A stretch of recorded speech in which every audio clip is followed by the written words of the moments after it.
Ladies and gentlemen, this is Malaysian airline flight MH370. We are flying from Kuala Lumpur to Beijing. We ask you to please fasten your seat belt at this time. Thank you for choosing Malaysian airline.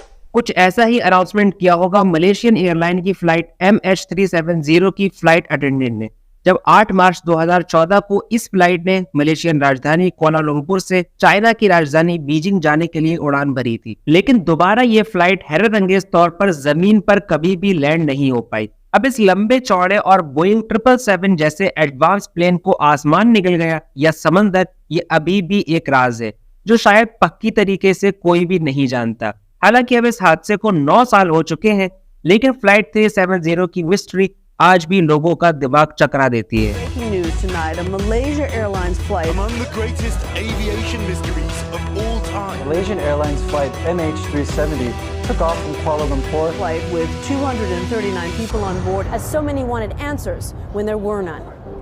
Flight के pilot 53 साल के ज़ियारी अहमद शाह थे, जो Malaysian airline के सबसे experience pilots में से एक थे। उनको जहाज उड़ाने का लगभग 33 साल का लंबा तजुर्बा था। उनके साथ वो पायलट थे फारिक हमीद, जो कहने को तो 27 साल के थे, लेकिन उसके बावजूद इस मैदान में उन्हें 7 साल हो चुके थे। फारिक हमीद की ये आखिरी ट्रेनिंग फ्लाइट थी और बीजिंग लैंड होते ही वो एक सर्टिफाइड पायलट बन जाते। लेकिन शायद उनकी और प्लेन में बैठे 238 और लोगों की, जिनमें से 227 पैसेंजर, 10 फ्लाइट अटेंडेंट और एक पायलट थे, किस्मत को कुछ और ही मंजूर था।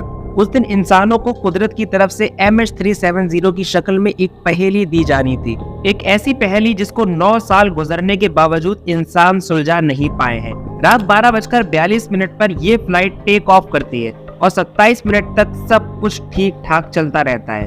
ठीक 1:09 पर जहाज मलेशियन बॉर्डर से बाहर निकल जाता है और साउथ चाइना सी के ऊपर वियतनाम की डायरेक्शन में उड़ने लगता है। जहाज के pilot Ziyari Ahmad Shah control room को बताते हैं कि जहाज 35,000 फीट की ऊंचाई पर है और सब कुछ सही चल रहा है। ठीक 11 मिनट के बाद जहाज वियतनाम की एयर स्पेस पे पहुंच जाता है। कुआलालंपुर कंट्रोल रूम से जहाज के कैप्टन को वियतनाम के हो ची मिन कंट्रोल रूम से कांटेक्ट करने के ऑर्डर दे दिए जाते हैं, जिसके जवाब में कैप्टन ज़ियारी अहमद शाह कहते हैं, गुड नाइट MH370।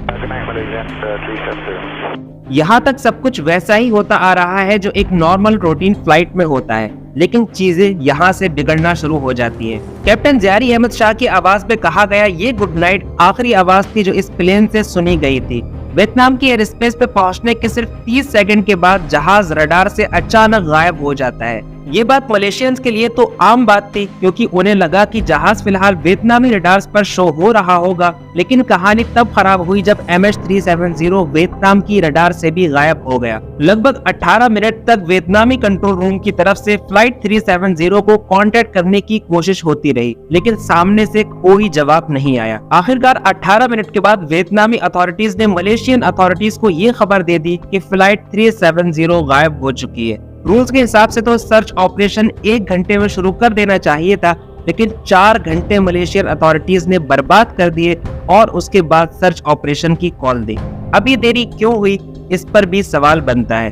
अब सुबह के 6:32 हो चुके हैं और यही वो वक्त है जब जहाज को बीजिंग में लैंड करना चाहिए था।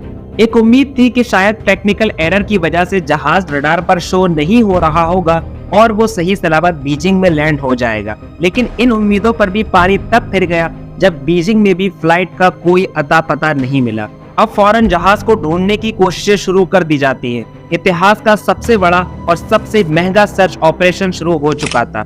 7 देशों के 28 एयरक्राफ्ट और 34 शिप इस ऑपरेशन का हिस्सा थे।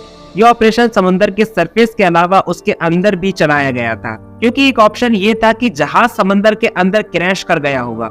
शुरुआत में रिसर्चर्स को ये लगा कि जिस जगह जहाज का वियतनामी कंट्रोल रूम से कनेक्शन टूटा है वहां तलाश करना चाहिए, और इस तरह साउथ चाइनीज सी के इस हिस्से की तलाशी शुरू हो जाती है। 1 दिन गुजरता है, 2 दिन गुजरते हैं, 3 दिन गुजरते हैं और प्लेन का कोई अता पता नहीं है। चौथे दिन एक ऐसी खबर सामने आती है जिसने पूरी कहानी को मोड़कर रख दिया। असल में प्लेन वियतनामी कंट्रोल रूम की रडार से तो गायब हो चुका था, लेकिन उसके बाद एक मिलिट्री रडार पर शो हुआ था और ये प्लेन 2:20 तक, यानी वियतनामी रडार से गायब होने के 1 घंटा 11 मिनट बाद तक उस मिलिट्री रडार पर दिख रहा था। लेकिन इस रडार के अकॉर्डिंग जहाज बीजिंग के रास्ते में जाने के बजाय दोबारा मलेशिया की तरफ मुड़ता है और उसके बिल्कुल वेस्ट से निकलते हुए अंडमान एंड निकोबार आइलैंड की तरफ जाता है। उसके बाद जहाज मिलिट्री रडार से भी गायब हो गया। ये खबर सबको हैरत में डाल देती है और कई तरीके के सवाल भी खड़े करती है। अगर जहाज बीजिंग की तरफ जा रहा था तो मलेशिया की तरफ क्यों पलटा? अगर मलेशिया की तरफ गया भी तो कंट्रोल रूम से कोई कांटेक्ट क्यों नहीं हुआ? जहाज रडार से गायब हो गया था, इसका मतलब किसी ने उसका ट्रांसपॉन्डर बंद किया था, वरना रडार को सिग्नल मिलता रहता। लेकिन ऐसा कौन करेगा और क्यों? अब तक प्लेन के लापता होने की खबर दुनिया भर में फैल चुकी थी। इंटरनेशनल मीडिया 24 घंटे इस पर रिपोर्ट कर रहा था और प्लेन में सवार लोगों की फैमिलीज का रो रो कर बुरा हाल था। लेकिन अभी कहानी में और हैरान कर देने वाले मोड़ आना बाकी थे, जो लोगों का दिमाग हिलाने वाले थे। असल में रात 2:22 पर तो प्लेन मिलिट्री रडार से भी गायब हो गया था, लेकिन उसके बावजूद एक सैटेलाइट के कांटेक्ट में वो आया था। 35,000 किलोमीटर दूर इमारसैट सैटेलाइट से प्लेन का कांटेक्ट हुआ था। इस सैटेलाइट पर प्लेन की लोकेशन के डाटा को जब एग्जामिन किया गया तब गुत्थी और उलझती नजर आई। पता ये लगा कि अंडमान एंड निकोबार आइलैंड पर पहुंचने के बाद जहाज ने एक और टर्न लिया और फिर वो इस डायरेक्शन में इंडियन ओशियन पर उड़ता रहा। यहाँ तक कि सुबह 8:19 पर जहाज ने आखिरी बार इमारसैट सैटेलाइट से कांटेक्ट करने की कोशिश की और यही वो मोमेंट था जब जहाज के अंदर का फ्यूल खत्म होने ही वाला था। उसके बाद ना तो प्लेन किसी रडार पर स्पॉट हुआ और ना ही किसी सैटेलाइट से उसका कांटेक्ट हुआ। इसका मतलब ये कि जिस वक्त रेस्क्यू टीम जहाज को साउथ चाइनीज ओशियन में ढूंढ रही थी, उस वक्त जहाज डूबा नहीं था बल्कि उड़ रहा था। लेकिन सर्च ऑपरेशन की जगह से हजारों किलोमीटर दूर सैटेलाइट में मिले डेटा के अकॉर्डिंग जहाज ऑस्ट्रेलिया से 2000 किलोमीटर दूर इस जगह आकर आखिरी बार सैटेलाइट के कांटेक्ट में आया था और उस वक्त सुबह 8:19 हो रहे थे और जहाज को उड़ते हुए 8 घंटे 35 मिनट बीत चुके थे। क्योंकि जहाज में उतना ही फ्यूल था, इसलिए ज्यादा चांसेस इस बात के हैं कि इसी जगह आकर जहाज समंदर में क्रैश हो गया होगा। जहाज के क्रैश होने की एग्जैक्ट लोकेशन बताना तकरीबन नामुमकिन है और ये हाईलाइटेड एरिया जो आप देख रहे हैं, ये वो है जो सैटेलाइट ने बताया है, यानी जहाज इसी बीच में कहीं है। लेकिन इस हाईलाइटेड एरिया में जहाज ढूंढना आम बात नहीं है, क्योंकि छोटा सा दिखने वाला ये हिस्सा हमारे इंडिया से भी बड़ा है और इतने बड़े हिस्से में कुछ 100 मीटर बड़ा जहाज ढूंढना वाकई नामुमकिन है। इसलिए इसको तलाश करने के लिए शुरू किया गया अब एक अंडर वाटर रिसर्च ऑपरेशन। अब अगर MH370 की गुत्थी को सुलझाना है तो प्लेन का मलबा और खासकर उसका फ्लाइट रिकॉर्डर ढूंढ निकालना बहुत जरूरी है, क्योंकि यही वो डिब्बा है जो प्लेन की सारी एक्टिविटी रिकॉर्ड करता है और यही इकलौता सोर्स है जिसके जरिए हम पता लगा सकते हैं कि रडार से गायब होने के बाद से फ्यूल खत्म होने तक के बीच के 8 घंटे कैसे गुजरे और पैसेंजर्स पर इस बीच क्या गुजरी। आखिरकार 3 सालों की मेहनत और 1200 करोड़ रुपए के खर्च के बाद जब कुछ भी हाथ नहीं लगा तो ये अंडर वाटर रिसर्च ऑपरेशन भी बंद कर दिया गया। हालांकि इसके बाद प्लेन के विंग का हिस्सा और कुछ और बॉडी पार्ट्स दुनिया के अलग अलग हिस्सों से मिले हैं, लेकिन उनसे कहानी साफ नहीं हुई और न ही ये पता लग पाया